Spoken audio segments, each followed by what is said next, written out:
Lavenders are super plants for the garden and great for the bees.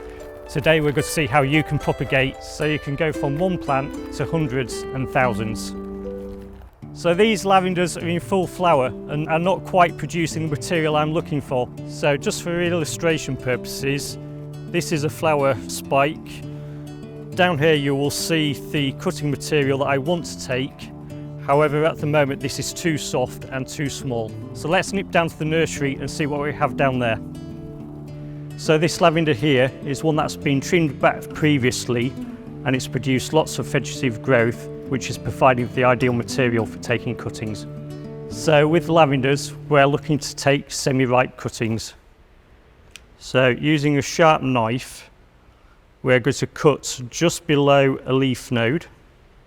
So a leaf node is where we have the new buds or leaves forming just at the base of that node there. This is actually where we have a lot of rooting hormones, which is going to help the cutting to take root. So with lavenders, we have a softwood, semi-ripe and hardwood. On here, you'll see that the tip is very soft. Taking softwood material, especially if it's warm weather, the chances are that's going to wilt quite quickly. Semi-ripe is much firmer, and then hardwood is probably a little bit too hard, although it can be done. It's that semi-ripe that we're looking for. That's going to give the cutting enough time to get established in the pot, to callus over and form roots. So if you're collecting cuttings out in the garden, it's always worth taking a plastic bag to put your cuttings in, and that will help prevent them drying out before you get to your workstation. We're going to use 9 centimetre recycled pots. I'm aiming to get about 8 cuttings in there. So we're going to be using our peat-free multi-purpose compost, which is ideal for our cuttings. So we're going to overfill our pot, give it a slight tap and down and a score off. So we're now going to insert our cuttings. You can, if you wish, use rooting hormone. However, we're going to rely on the natural hormones that are within the cutting.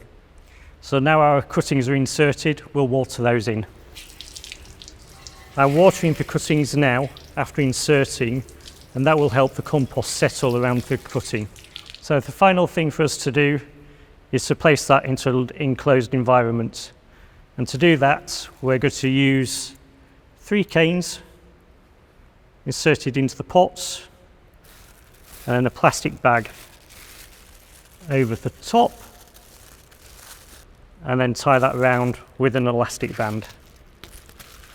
And that will create a nice humid environment and help our cuttings to take root. So to care for your cuttings, you want to take the bag off on a regular basis, and that just replenishes the air around them and stops any rotting off. It's going to take between 4 and 6 weeks for any roots to develop, and I would generally say for potting these individually, you're looking at an 8-week time frame. There are many forms of lavender and cultivars. This is an English lavender, Olympia.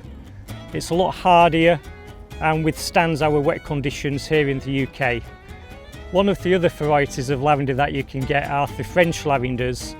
These tend to be less hardy here in the UK, so you will need to offer those protection over the winter months.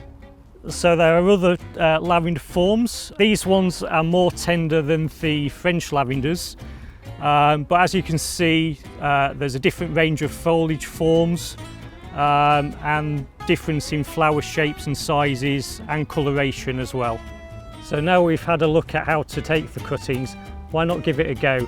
The bees will love you for it.